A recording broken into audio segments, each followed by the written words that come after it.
Muy buen día para todos. Bienvenidos a esta siguiente entrega de los tiempos verbales en inglés que estamos desarrollando en nuestro canal Teacher Arevalo. So today we're going to speak. Hoy vamos a hablar the next topic we're having here, del siguiente tema, del siguiente tiempo verbal que tenemos acá. So it goes the way of present past continuous, sorry.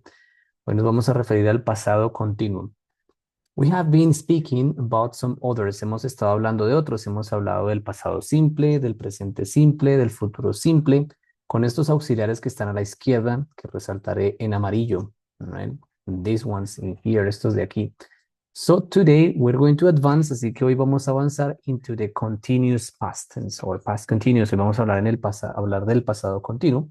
So I'm going to explain about the way it goes. Voy a explicar la forma en que este va tanto en afirmaciones como en negaciones, como en interrogaciones. La idea principal es que aclaremos este tema y desde luego todas las preguntas son bienvenidas. So you please ask, si pueden comentar pueden consultar en los comentarios. Bien, para empezar entonces, debemos mencionar que todo tiempo continuo, así por ejemplo el past continuous, que es el que vamos a analizar hoy, continuous, ¿eh? So, tiene un auxiliar. Todo tiempo continuo tiene el mismo auxiliar y es el verbo to be y será siempre el verbo to be. So, of course, depending the conjugation on the tense, dependiendo de su conjugación en el tiempo. Este es pasado, entonces las dos formas en que conjugaremos el verbo to be es was y were. Vamos a tener esto presente porque es lo que vamos a utilizar con mayor razón ahora que empiecen los ejemplos. Was se refiere a la conjugación que tenemos para los pronombres I, she, he, it. Es decir, primera persona y tercera persona singular. I, she, he, it. En pasado continuo siempre llevará was. Los otros pronombres que no podemos llamar plural solamente porque you puede ser singular o plural.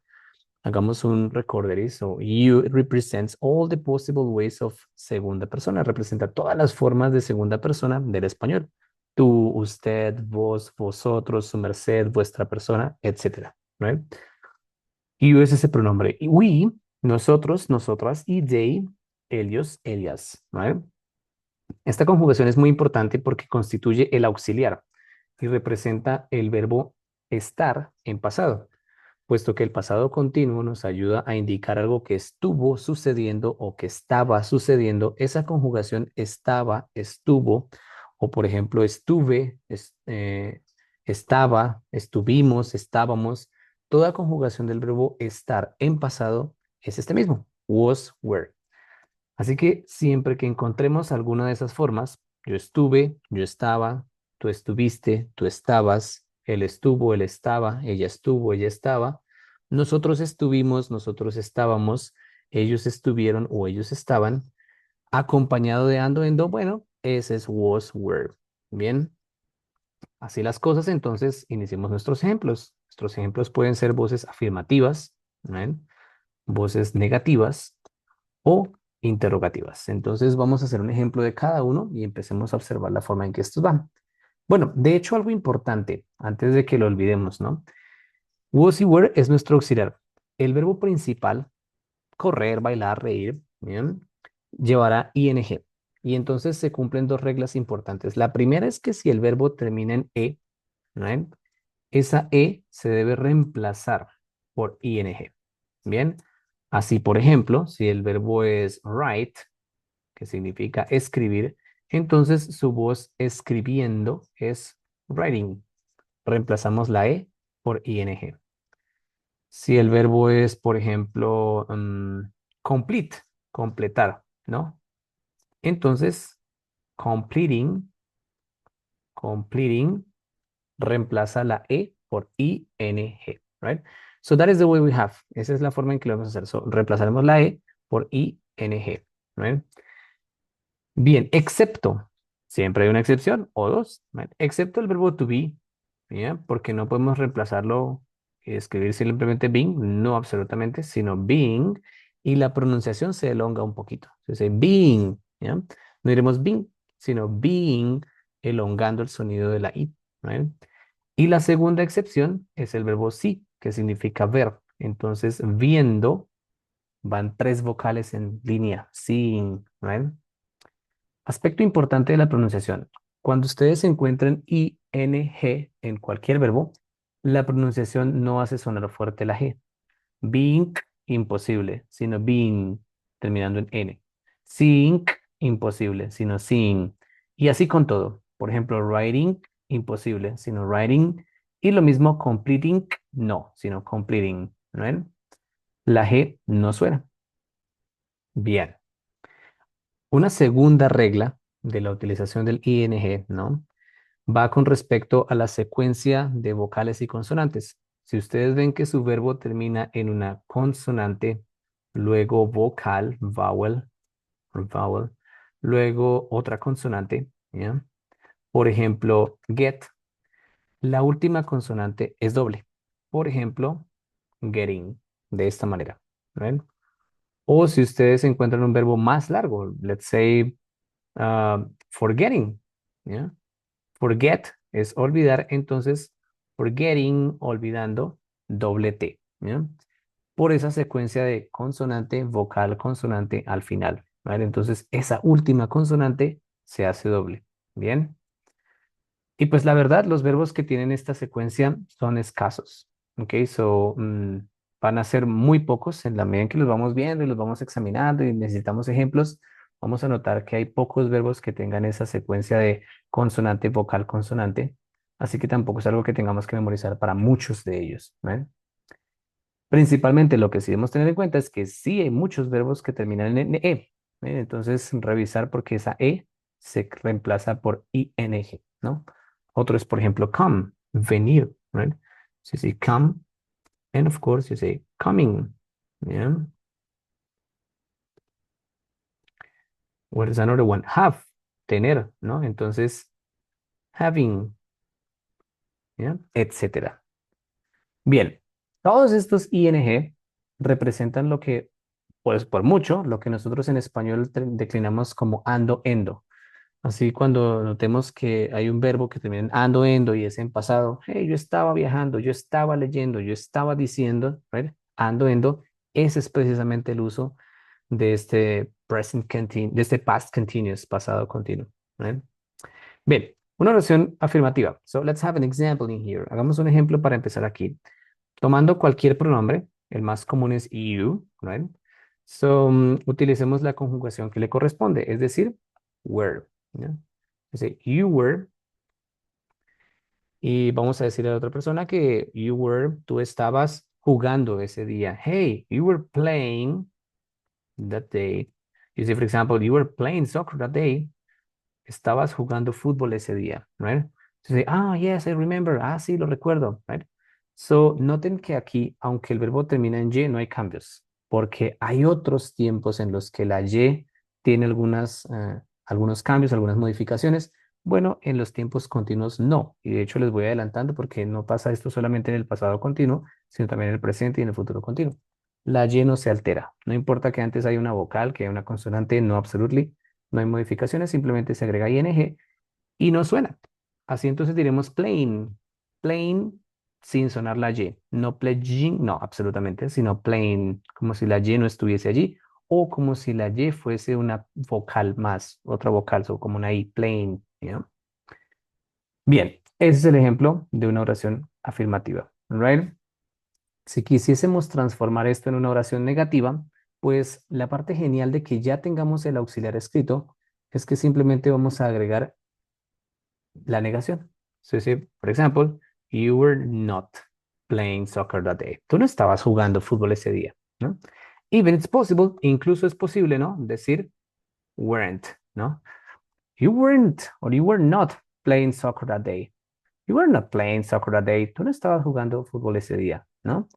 Entonces noten que la parte genial es que aquí el auxiliar directamente es was o were, es el que se modifica.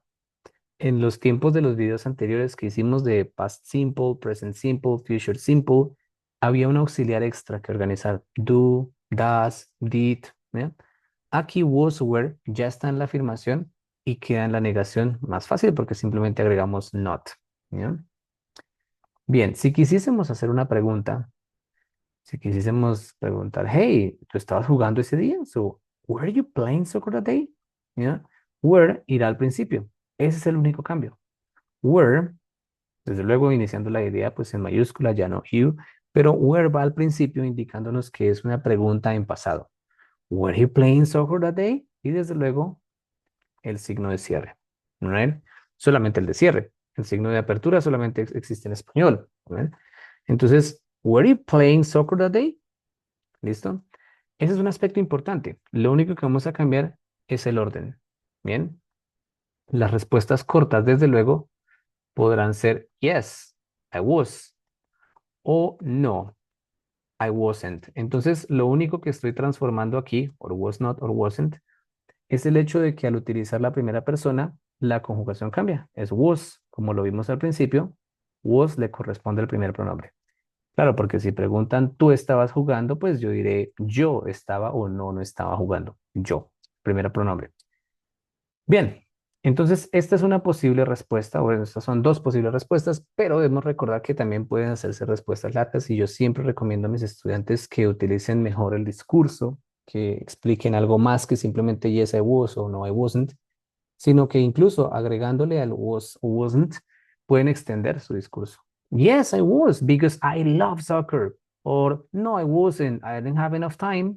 No tuve suficiente tiempo. Yeah, I didn't have any time. So you're going to have then, así entonces ustedes tendrán la versatilidad de extender su discurso. And that comes very important, lo cual es muy importante, en especial para quienes estén planeando presentar exámenes internacionales. So you have to extend it, extiendan el discurso. Bien, estas normas que hemos visto ahora con ing, ¿ven? Funcionan para todo pronombre, incluido tercera persona. ¿Ven? Let's say, for example, digamos, por ejemplo, que no quieren decir ustedes el pronombre you, sino que tienen el nombre de alguien más y están hablando de alguien más. Let's say Fabio, ¿ya? Algo que estuvo haciendo Fabio ayer. Entonces, Fabio estuvo planeando este video. So, Fabio was, ¿ya? Y entonces nos vemos aquí en la necesidad de revisar plan, right? Este verbo plan cumple con una norma y es el hecho de que lleva consonante, vocal, consonante al final. Plan, right?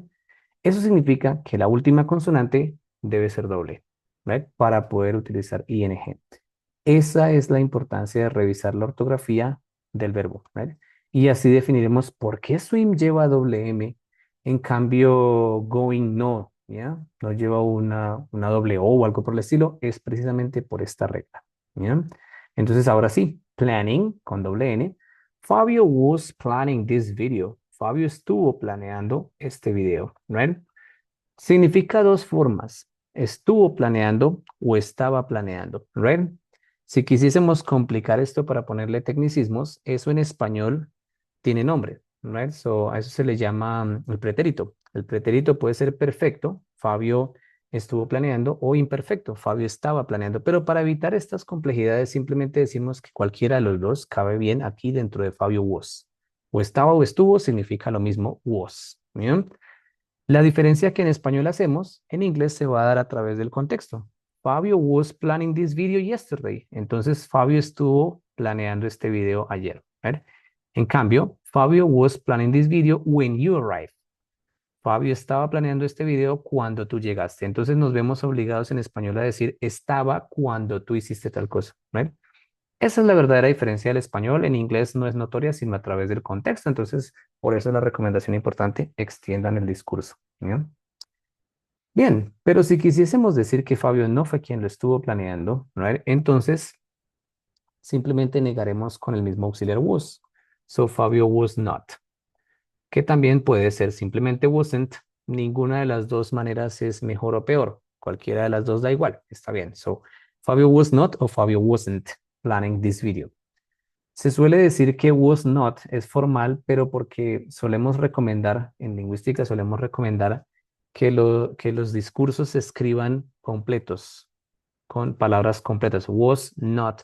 Y si ustedes van a hacer, por ejemplo, publicaciones de artículos en revistas indexadas, etcétera, lo mejor es que ustedes escriban cada palabra y no lo peguen, ¿right? Pero pues en el más académico y formal de los momentos. Si ustedes lo están comentando con amigos o con familia, no, simplemente va wasn't, pero no es una mala palabra utilizarlo así, con apóstrofo. Bien, ahora vamos a preguntar, ¿Fabio estuvo planeando este video? Entonces, nuevamente, was va al principio, ¿ven? Y así entonces utilizamos mayúscula, right? Was Fabio planning this video? Y signo de pregunta. Posibles respuestas cortas. Yes, he was. Claro que lo estuvo, ¿ya? O no, he wasn't. No, no fue él, right? Aquí, el hecho de que utilicen ustedes el auxiliar implica toda esa idea que ya se preguntó. Puede que la pregunta sea más larga. Was Fabio planning this video during the time, etcétera, etcétera, etcétera? Y alguien dice, yes, he was. Sí, a eso. O no, he wasn't. No a eso. ¿Ya? Pero lo importante es que ya no tenemos que decir el pronombre, perdón, ya no tenemos que decir el nombre Fabio, sino solamente su pronombre, he. ¿Ya? Y si no fuese Fabio, sino Isabel, entonces she. Y así sucesivamente. Reemplazamos con el pronombre el nombre del sujeto, ¿ya? Para hacer la respuesta corta. Pero recuerden, eso no es obligatorio. Lo pueden decir extenso. Of course, Fabio was planning the video because he, etcétera, etcétera. So it goes like as long as you consider and all the etcétera possible. Bien, con todo lo que hemos explicado hasta este punto, hay una sola excepción que quiero que tengan todos presente, right? It goes the verb can. Es el verbo can, right? Can no va con ing, right? Porque cualquiera pensaría que como es consonante, vocal, consonante, listo, no es sino ponerle WN. En realidad no. Can significa poder, pero también significa enlatar. Si ustedes necesitan decir el verbo poder, no lleva ing, porque sonará en inglés tan raro como en español intentar decir yo estaba pudiendo ir. Well, posible. So, yo podía ir o yo estaba yendo, pero es imposible decir yo estaba pudiendo. So, igual va a pasar si en inglés decimos canning. Y can solamente si necesitamos decir que estaban enlatando. Entonces, todo el contexto y toda la frase deberá ser diferente. Por ejemplo, I was canning the food. Yo estaba enlatando la comida. So, that is very different, lo cual es muy diferente. Entonces, por favor, revisen siempre el, todo el contexto de su frase y el significado de lo que necesitan representar. Bien, esto es todo lo que tiene que ver con el pasado continuo. Desde este punto, lo que le voy a recomendar a todos es que procuren memorizar verbos tantos como más se pueda para que estos ejemplos no sean solamente los que he puesto aquí, playing and planning, sino que tengan que ver con su cotidianidad, que ustedes puedan expresar, por ejemplo, algo que estuvieron haciendo en su contexto, algo que estuvieron haciendo en casa or something that is going to be really important, lo cual es muy importante, llevar a contexto lo que vamos aprendiendo. Bueno, a todos muchas gracias. Espero les haya gustado este video. Espero que hagan preguntas a través de los comentarios. Bien. Y bueno, espero les haya gustado. Los veo en Instagram y en YouTube. Bye bye.